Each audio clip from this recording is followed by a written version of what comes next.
This is Laugh or Death, hosted by keynote speaker Paul Ozenkup. If public speaking makes you nervous, then this episode is for you.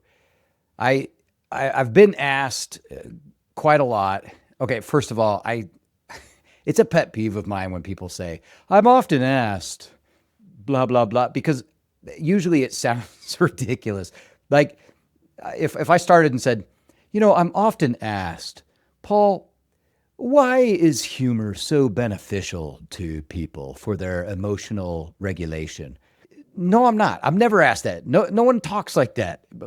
I see posts like that on LinkedIn. Like, I'm often asked, and like thought leaders always seem to lead with that. And it's always BS. So anyway, that being said, I'm often, I'm often asked. No, recently it seems like I have been asked a lot. And in my career as a public speaker, I've been asked a lot just about speaking in general, about public speaking. And I've had friends and colleagues ask for some tips and tricks about public speaking. And so I wanted to put together a podcast specifically about nerves and public speaking and how to maybe get a little bit less nervous. So if you could be a little less nervous with your public speaking, wouldn't you want to be, right? So I'm sure there are great books written on this or other tips and techniques that other people have, but this is just from my experience. I've been doing public speaking now for like 15 years professionally. I've been doing comedy off and on for over 20. So I've been on a lot of stages. I still get nervous. I still get nervous before almost every time I take a stage. There's varying degrees of my nerves, but I still get nervous. I used to get very nervous. But so I'm going to share with you just some things I've learned over time for me that help with nerves and stage fright. And hopefully some of this sticks out for you. The number one thing of anything else that I'm going to share with you is the number one thing that will help is reps, is speaking more often in public. So whether that's volunteering to speak at meetings in work or trying to go, like, can you guest lecture at a college somewhere on a topic that you care about, going to Chamber of Commerce, leadership luncheons and give presentations. Any opportunity you have to speak in public is good practice of just handling the nerves of speaking in public. The more you do it, the more you'll understand what your nerves are like and what's normal.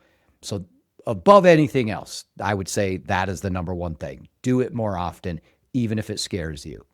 But it is normal to get nervous public speaking. In fact, Jerry Seinfeld had a great quote, said the number one fear of people is public speaking followed by death, which means that at a funeral, most people would rather be the one in the casket than the one giving the eulogy. That's such a good joke, and it's such a good observation. I mean, come on, people, what's the deal with public speaking?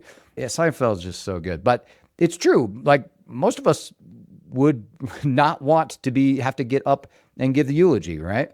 In fact, now that I think about it, I have twice been asked to speak at people's funerals or celebrations of life, specifically to be funny, specifically to like basically do stand-up comedy, because they were like, oh, so-and-so would have loved if people were laughing at their funeral.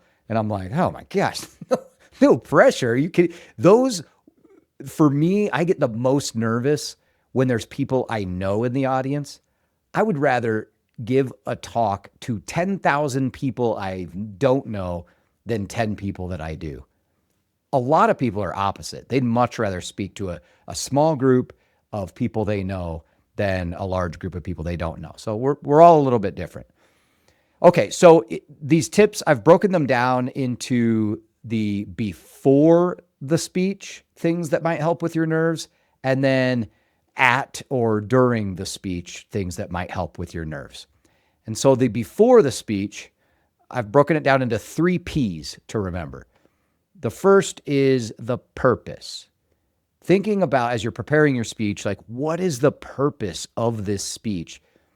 The reason that helps me with nerves is it helps me stay focused even like while I'm giving the speech.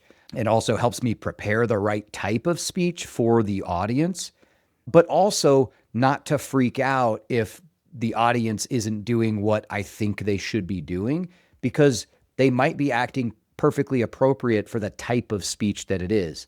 So as a comedian and someone who talks about humor a lot, I used to start to get nervous when people weren't laughing.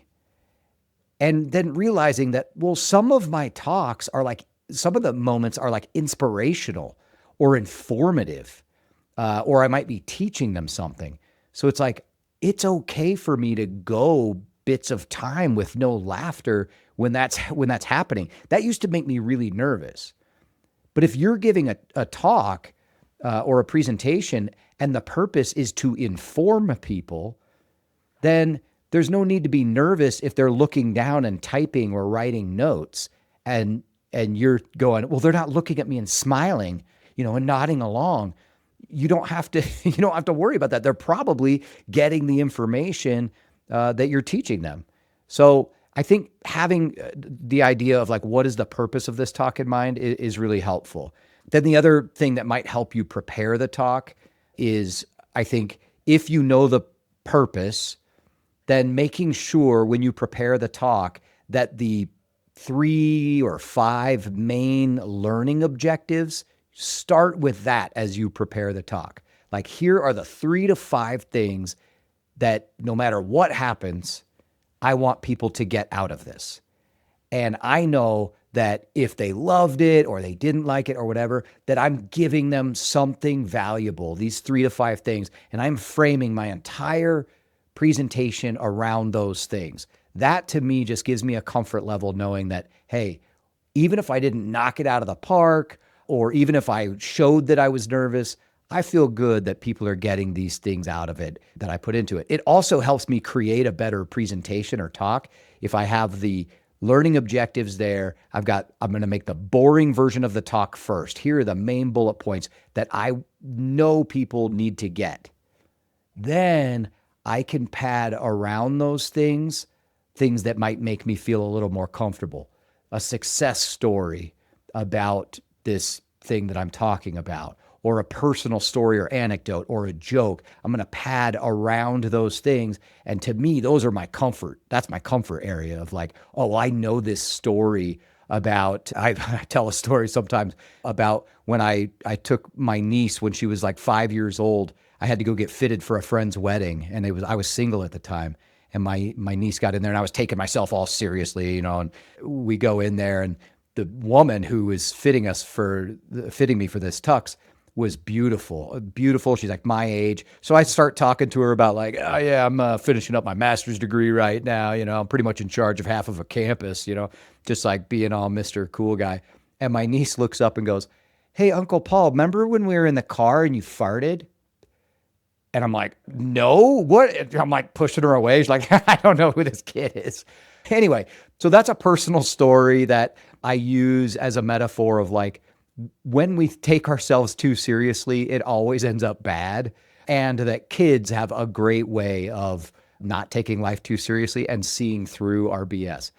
So that's just a personal story or anecdote that I love it when I come to that point in a talk, because I don't have to memorize it. It's true. I know it by heart. So you can think of, do you have personal stories or anecdotes that you can put in that give you a little comfort of like, oh, okay, I've given all this other, the data or the things I'm a little more nervous about. Now I can give this great story that has something to do with it. All right, so that's the P, the purpose. What is the purpose of your talk? Then the preparation. For me, this is the number one thing that helps my nerves. Is the more I have prepared, the less nervous I am the day of. And I used to think, because I do improv comedy and I'm pretty good at like winging stuff on stage or getting the vibe of a room and kind of just rolling with things. But I am way, way more nervous when I haven't prepared meticulously. And that's something I've realized over time, that the more structure and preparation I have, the more free I feel the day of. The more free I feel if something goes wrong, If I want to change it up, maybe I got new information as I was there at the event that I thought, oh, this would go great with that one slide or that one thing that I'm talking about. I feel comfortable adding that in because I've got my talk down. I'm so well prepared. I've gone over it so many times. It makes me way less nervous the day of. I think it helps me, like more structure to me means more spontaneity or that spontaneity can come easier. For example, I was giving a talk. I was on a stage, 7,000 educators at a thing in Canada. And I had this one video that I was doing, and I've done this talk many times. I had changed it a little bit, but I know this talk really well. I felt very prepared. I had gone over it again the night before, and there was a problem with, I think, one of the cords for their technology, and it kept shorting out, and my slides were basically gone. And it happened when it first like completely went, it went during a video that I was showing them. And funny enough, it was like a funny video I had made about technology, but I had that memorized. And so when that went out, I just got up at the podium and reenacted it. And then I went on and said, look, let's just kill the slides. It's not working. And I knew my content inside and out. So even though I feel way better with the visuals and they missed out on a couple of things, I think, without the visuals, knowing my presentation so well gave me the confidence that even when shit hit the fan, I'm good. I'm good. That I felt much more comfortable. So I think to me, the more you prepare, the better. People will ask sometimes about like, should I memorize a talk? And there's a lot of people who say, do not memorize because then you're going to get tripped up over whether or not you said this word or that word. And I will say it depends. It depends on a couple things. One, if you can memorize, I say go for it if it doesn't make you more nervous. Two, depending on the type of talk, if you're going for a short talk to deliver impact, like a TED Talk, for example, like a short, 10 to 20 minute talk, and the purpose is to give impact and inspire, memorize it. It should be memorized. You shouldn't have to look behind you at what slide is coming next. You should know that it's this slide and we're doing this and now the next slide. And you're not even looking back because you know this so well. When I've done 2 TEDx talks and I had those things memorized like I have the words to happy birthday memorized. Like I knew every word, every beat, every second of that. And to me, again, that helps my nerves. I had practiced that talk so many times in front of a camera to watch back myself, in front of other people to get feedback. The other reason that I think practicing and like recording a practice is helpful is where you can see where, oh, now I'm just babbling on. I want to cut that off. And you could also, something that stresses me out with talks and gets me nervous is time. Like, I don't know if this is 30 minutes or an hour. It's a lot of slides. I'm not sure if I'm going to go fast through it or not. Well, that's because you haven't gone through it like you're going to do it the day of. Like, you should go through it by yourself in your office or your room a few times to see how it goes. And best case scenario, go through it in front of other people or film yourself going through it by yourself and then send it to a trusted friend to get some feedback. But knowing that you've done it a few times, because there also might be glitches in your slides and things like that you go, oh man, I want to fix that. Or I don't know what I was even going to talk about here. Maybe I don't even need that slide. Another thing that you can prepare for is prepare exactly like what it's going to be like if possible. So if you know that you're going to have your laptop over on a cart way over here, practice like that in your office. For my TEDx talk, I knew I was going to be in a huge theater with blinding lights. I literally got 2 lamps. I put them on my desk, blinding myself. And then they were going to let me have a confidence monitor of the slides on the floor. So I put my laptop on the floor and I practiced like that with blinding lights in my eyes and then my computer on the floor that I would be able to glance at every now and then for my notes, because that's how it was going to be on the stage. Another thing that I was told, for example, with TED Talks that I think is good advice for any type of presentation is that when we get nervous, we pace a lot. And I am really bad at that. I'm like super high energy on stage. I'm all over the place. And it's good to be high energy, but pacing is distracting for the audience members. Usually you want to move a little bit here and there, but not be all over the place. And that was something I knew I wanted to rein in. And they told me with these TED Talks, like, you want to stay on that red dot. And so I knew I didn't want to be moving all over the place. So how I practiced that was I got empty plastic water bottles and I put them around my feet when I rehearsed. And that way, if I took too many steps, my water bottle would crinkle and I'd be like, oh, I need to stay right here. I practiced that repetition over and over again. That was very helpful for me to learn to like be able to stay in one place and not roam all over the place while I'm talking. So I don't think you can rehearse or practice your talk enough. And I'll get into why that is so helpful during the talk as well. The other thing about preparation is really prepare even if you don't memorize the whole thing, that's fine.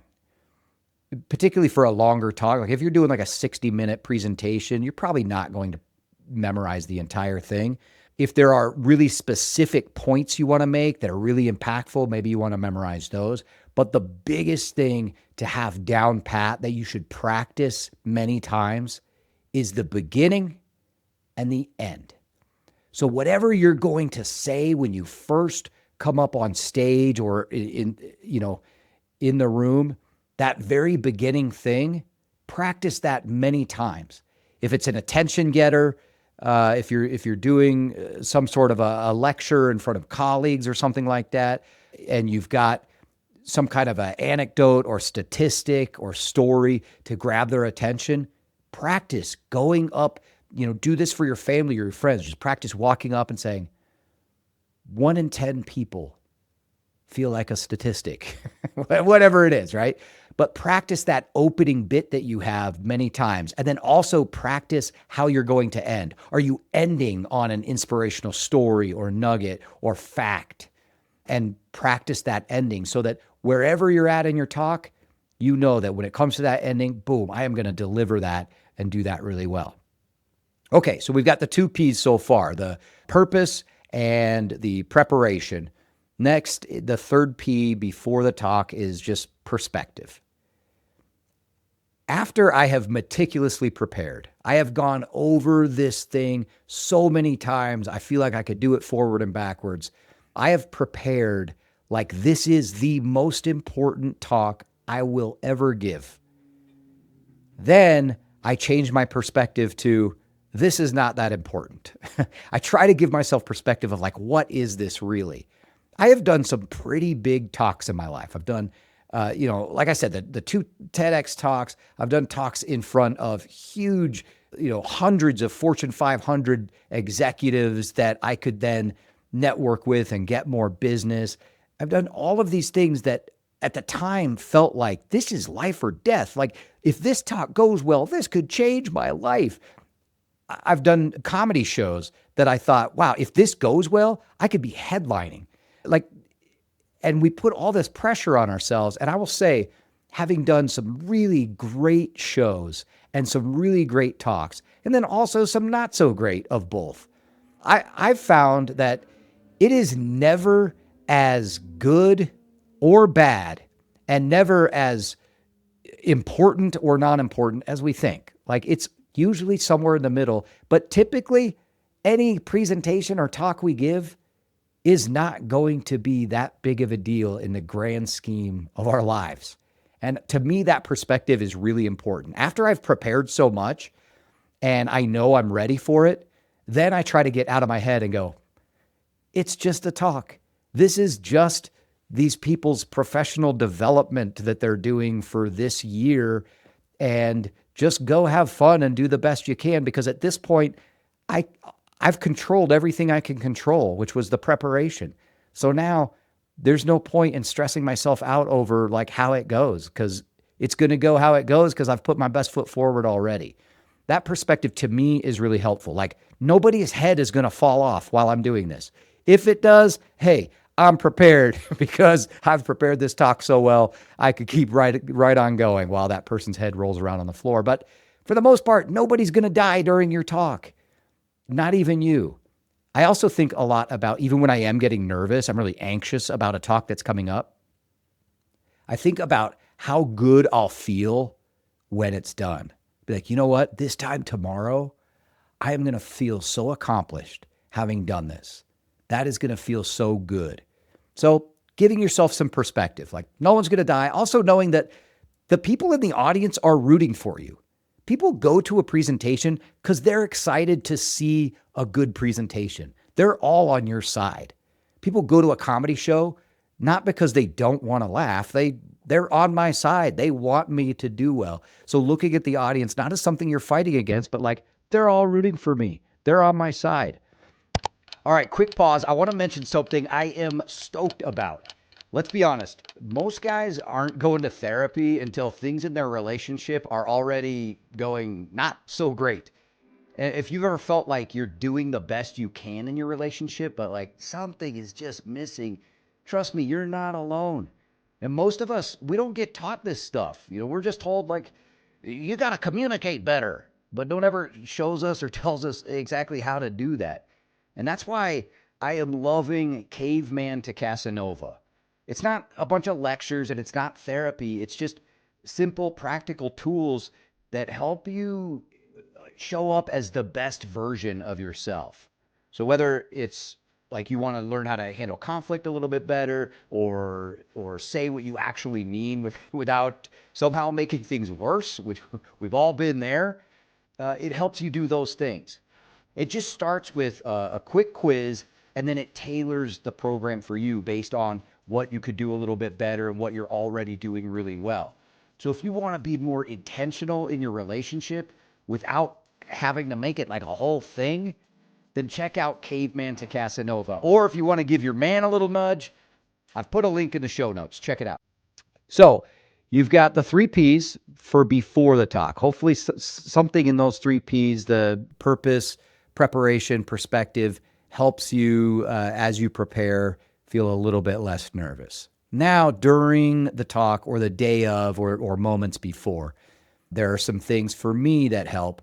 One, I think the biggest thing is self-awareness. And this, again, you really learn by doing it. The more you can do public speaking, the more you should think about, like, how am I feeling the day before? How am I feeling the morning of? How am I feeling right before I go on stage? How am I feeling when I'm up there?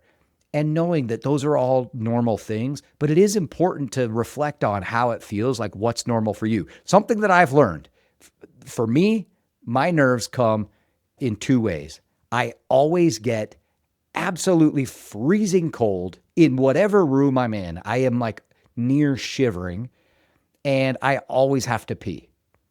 And then part of that is because I always get a dry mouth, and so I'm just pounding waters before I go on. But I think the pee thing is also nerves, because I'll like go pee moments before taking the stage, and then like right when I'm about to get on stage, I'm like, I have to pee again.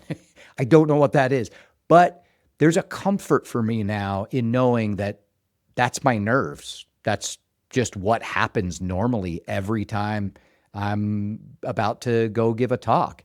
And so now I'm pretty comfortable with knowing that that's just what's going to happen.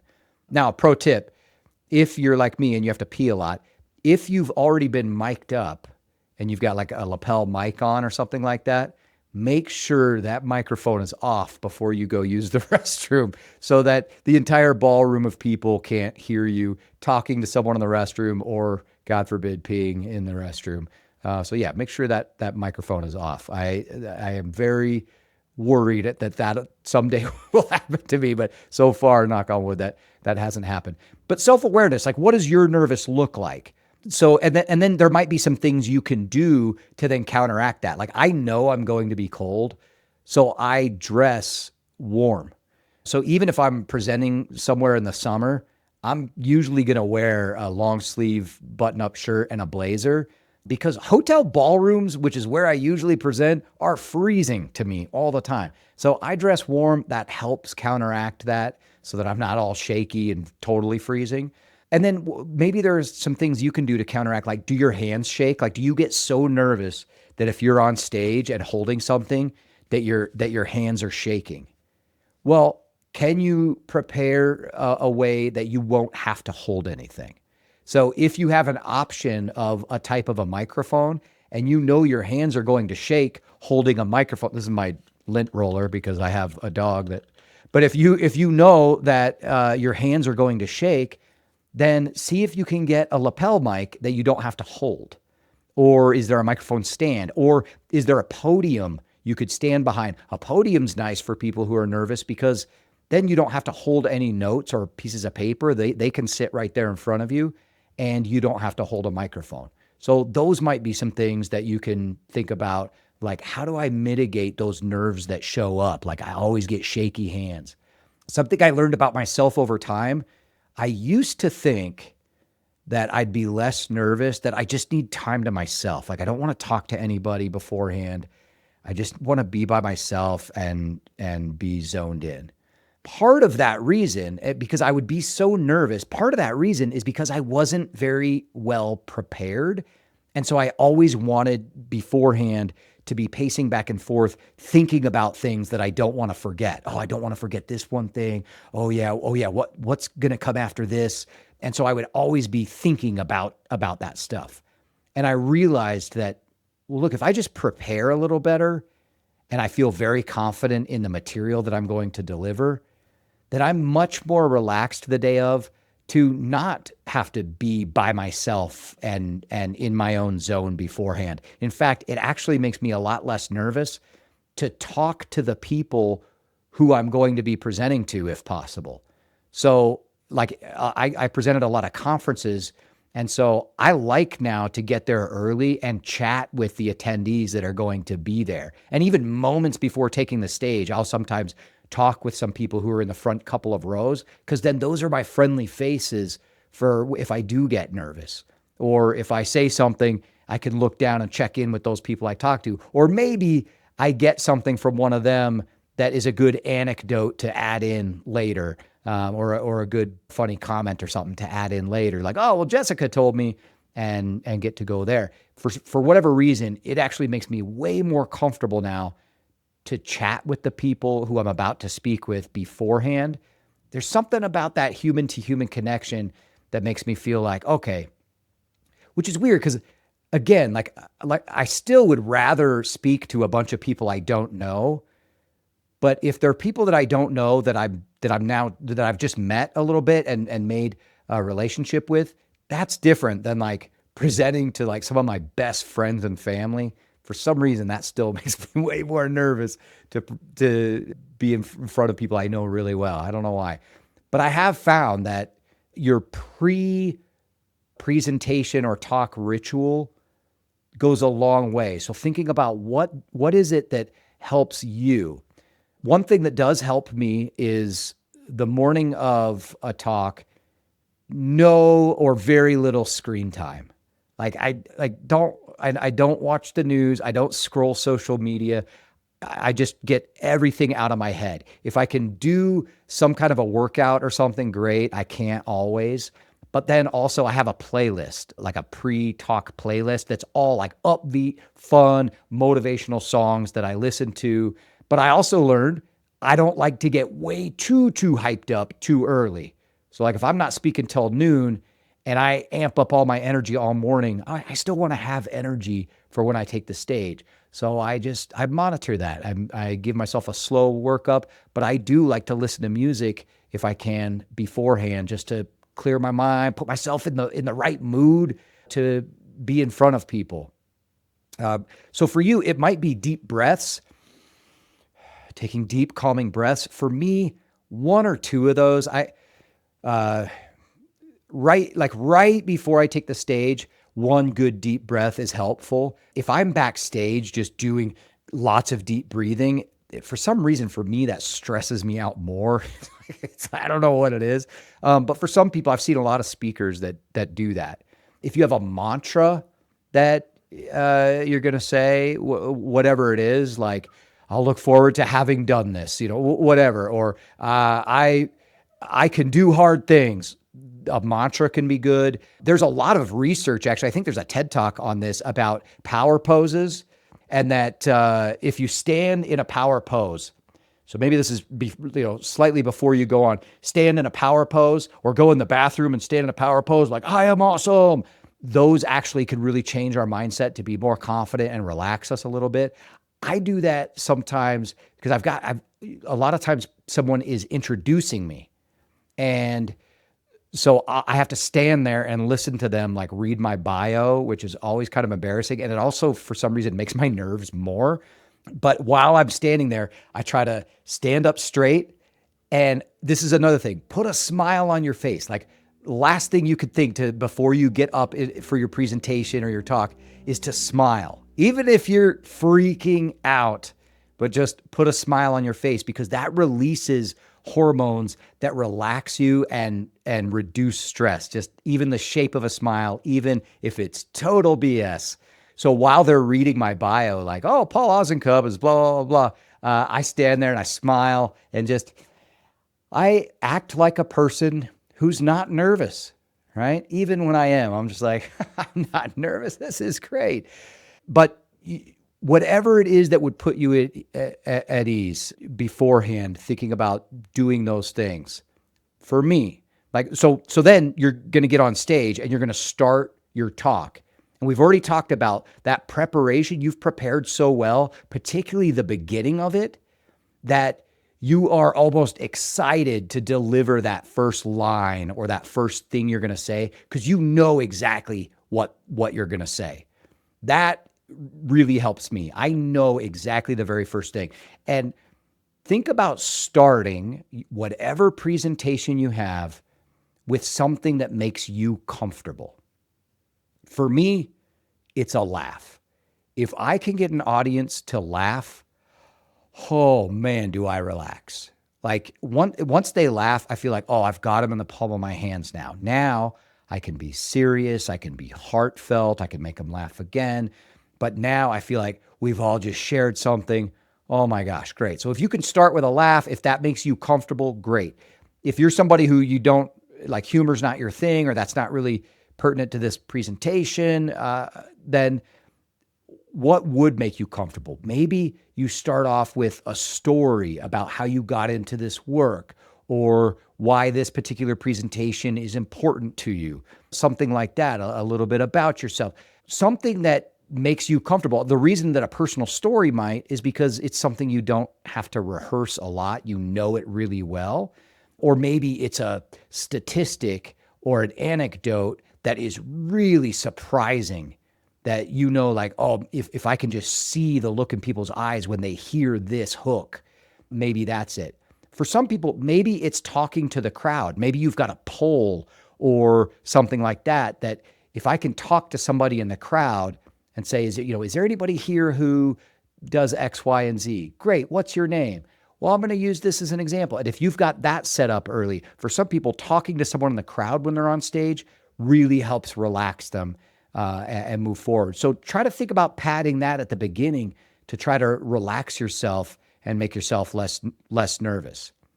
And then finally, if there are things that you know are going to happen, like your voice will crack, or you'll shake like we talked about, or your neck will get really red, and you know that, look, I've practiced a lot.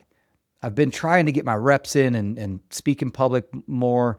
I've done all the, mantras and that kind of stuff, but these things still happen when I get up in front of a room. Then it's okay to say the obvious thing. For me, I have so much energy when I get on stage. I tend to talk really fast. And I even have so many slides. Some of them are just for effect, and I'll go through slides quickly and then this, and then this, and then this. So at the beginning, I tell people like, hey, I have a lot of energy. I'm like my little dog who is all over the place. And I want you to know that I'm going to move through some things pretty quickly today. But don't be afraid. If you miss something on a slide, I'm going to give you this entire slide deck so you can sit back and relax and know that, and I'm happy to answer questions at the end. That I think puts the audience at ease, like, oh, good. If he does go through something fast, great. But it also lets them know, like, if it seems like I'm going fast, I know it's normal. It's who I am. Okay. So you could say something like, look, if you see my neck get red or my hands start to shake, it's because for some reason I still get nervous doing these things. I've asked my neck to stop doing that. It doesn't cooperate, but just know I'm going to be fine and it's normal. You can draw attention to that in a lighthearted way and just let the audience know, like, it's fine. Or if you're shaking, be like, my hands shake for some reason when I get up in front of audiences, but I'm okay. This is the last time I'm going to have 6 Red Bulls before doing one of these. Whatever. You can draw attention to that thing in a way that everybody knows, like, this person has it under control, even if they appear nervous. Nerves are normal. And then finally, I'll say this, film yourself. Any chance you get to film yourself talking in front of a group, the better. And I know that just the thought of it, I heard your butt pucker when I said film yourself, because most people don't want to watch themselves back on film. But the best way to learn about ways that you could get better is to watch it back and critique it, or let somebody else critique it for you and go, okay, here are things I could do a little bit different, a little bit better. And then try to work on one thing that you could improve each time. So I hope that something in here helped with nervousness while you're doing public speaking. It's normal. Just keep going out and doing it. And I'd love to hear from you. If any of these tips or tricks resonate with you, or if you have your own thoughts or ideas, put them in the comments. And as always, wherever you're listening or watching, please follow and subscribe. It really helps a lot. Until next time, thanks for listening. You've been listening to Laugh or Death with Paul Ozenkup. If you're planning a conference or event and want something smart, meaningful, and actually funny, book Paul to speak. To learn more or to get a copy of his book, The Humor Habit, visit laughordeath.com.